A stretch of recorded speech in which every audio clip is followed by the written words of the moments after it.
Mahkamah Agung Republik Indonesia menggelar upacara pengambilan sumpah jabatan dan pelantikan 16 orang pejabat administrator pada Selasa 23 Juni di Gedung Mahkamah Agung, Jakarta Pusat. Pelantikan dan pengambilan sumpah jabatan ini dipimpin langsung oleh Sekretaris Mahkamah Agung, Sugianto.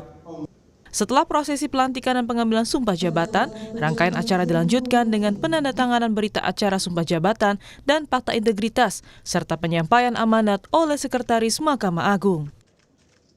Bapak Ibu yang saya hormati, pelantikan ini bukan semata-mata seremonial administratif, tetapi merupakan bentuk pengukuhan tanggung jawab moral dan institusional dalam mendukung tegaknya sistem peradilan yang agung dan bermartabat.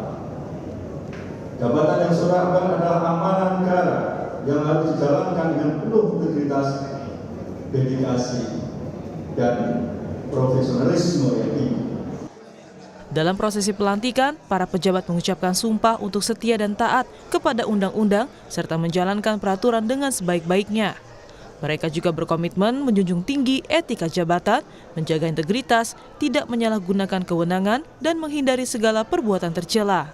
Target kami tentunya menjalankan program-program kerja yang telah direncanakan dari awal tahun anggaran 2026 hingga tercapai semuanya dan terus meningkatkan inovasi, dan tentunya harapannya dengan dilantiknya kami bersamaan dapat menambah kekompakan dan kesulitan Biro Hukum dan Humas, dan kami dapat memberikan dedikasi yang lebih untuk Mahkamah Agung pada umumnya dan pada khususnya Biro Hukum dan Humas.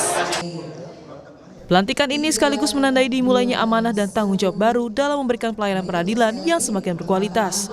Diharapkan kepemimpinan baru ini dapat mendorong terwujudnya tata kelola peradilan yang efektif, transparan, dan akuntabel.